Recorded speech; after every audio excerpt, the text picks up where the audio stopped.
Surat terbuka buat Profesor Mahfud MD. Profesor Mahfud MD, yang dulu bersinar bak matahari di cakrawala hukum dan ketatanegaraan, kini menjadi angin kencang yang menerjang keras dengan kritik tajam, langsung mengarah pada rezim pemerintahan Jokowi. Ucapannya berputar dalam pusaran keraguan, menggugah tanya di hati banyak orang. Apakah ini panggilan suci kecendekiawanan, ataukah serpihan sakit hati yang tak kunjung sembuh?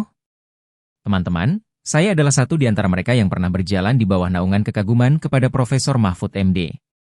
Dia adalah sungai jernih dalam dunia hukum dan ketatanegaraan. Ketika Presiden Jokowi menunjuknya sebagai Menteri Koordinator Politik Hukum dan Keamanan, rasanya seperti melihat air sungai berpelukan dengan laut, tepat dan selaras. Keberanian Mahfud MD bak perisai kokoh yang tak tergoyahkan, berdiri tegak di garis depan isu-isu demokrasi. Pengetahuan Mahfud MD tumbuh luas seperti hutan yang tak berujung, mengakar dalam seperti pohon raksasa yang meraih dasar bumi.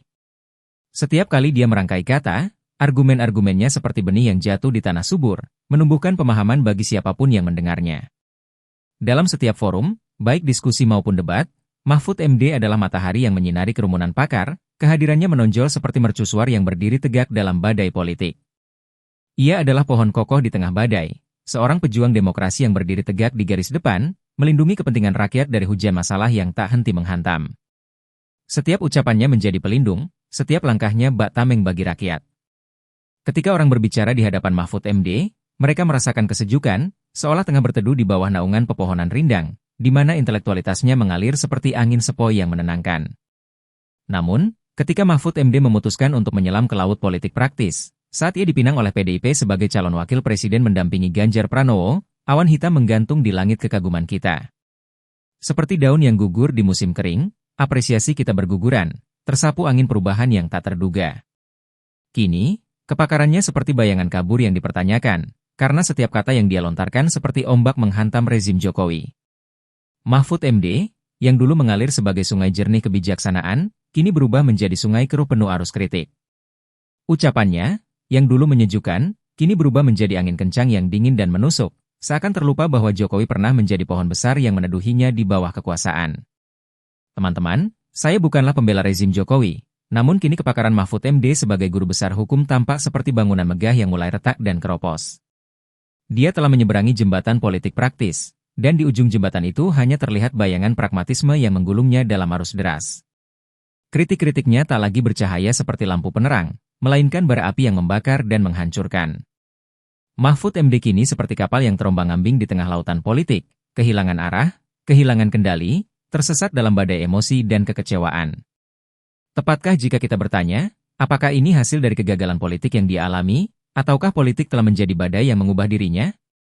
Ketika Mahfud MD terjun ke dalam arus deras politik praktis, ibarat seorang pejuang yang menanggalkan jubah akademisi, dunia di sekitarnya pun berubah.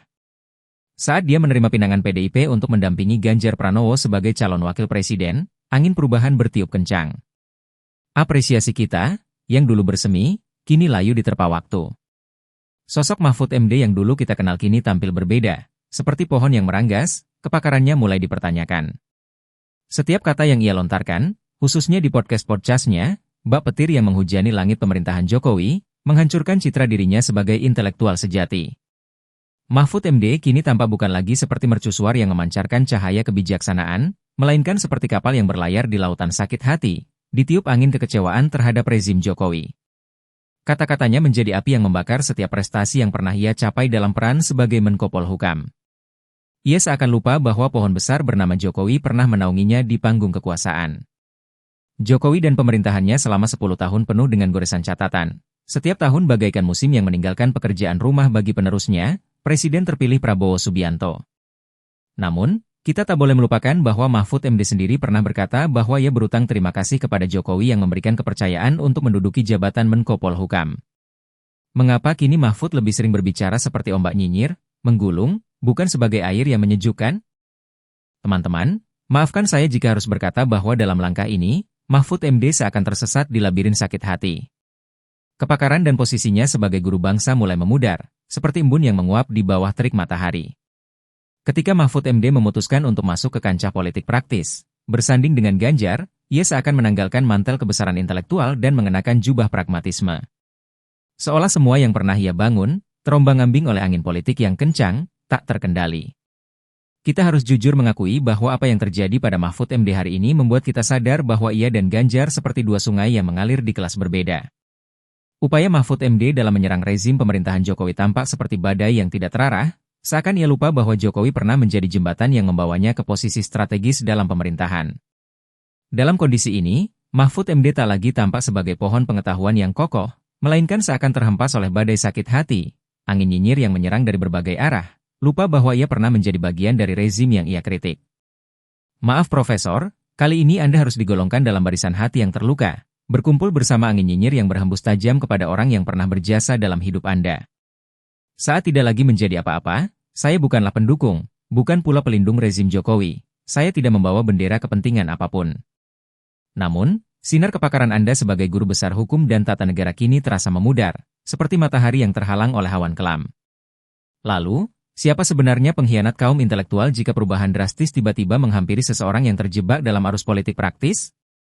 Apakah karena kegagalan dalam mendulang kursi wakil presiden, hanya dengan hasil 16% suara, yang kemudian mengubah arah angin pandangan Anda? Angin nyinyir bertiup dari segala penjuru, menyerang di sana-sini, membangun benteng alibi untuk melemahkan sisa-sisa pemerintahan Jokowi di penghujung masa jabatannya. Sekali lagi, saya tegaskan, saya bukan corong kekuasaan. Namun, terhadap Profesor Mahfud MD, ada pertanyaan besar yang menggelayut, seperti kabut pagi yang tak kunjung hilang. Mengapa Anda berubah? Apakah karena tidak mendapatkan bagian dari permainan kekuasaan yang sedang berlangsung? Ataukah karena bintang popularitas yang mulai meredup di tengah malam panjang? Atau mungkin, ini hanyalah citra seorang Mahfud MD yang benar-benar tengah menunjukkan sosok aslinya, sebagai pakar hukum dan tata negara yang tetap berdiri dalam badai kritik? Pertanyaan ini tak hanya datang dari saya, tetapi dari banyak suara yang berbisik di angin malam. Mengapa Anda berubah?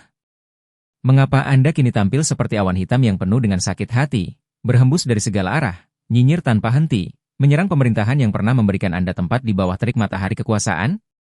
Jika kritik harus diberikan, mari sampaikan dengan bijak, seperti hujan yang menyejukkan, tidak harus seperti badai yang menyapu bersih segala hal. Mari kita beri cahaya, mari kita beri edukasi yang mencerahkan, tanpa harus memainkan drama yang semakin keras di akhir babak pemerintahan Jokowi. Apakah ada agenda politik tersembunyi yang Anda harapkan? Karena itu, teman-teman, mari kita cerahkan kehidupan berbangsa kita, jangan terjebak hanya bermain di panggung politik praktis. Saat kita jatuh, jangan biarkan hati kita berubah menjadi embun dingin yang penuh nyinyir dan sakit hati, lupa bahwa kita pernah berdiri di sana, di panggung yang sama, di bawah matahari yang pernah memberikan kehangatan. Dari kelompok peneliti Institute of Computer Science, EOS Change. Lembaga riset, publikasi, dan konsulting.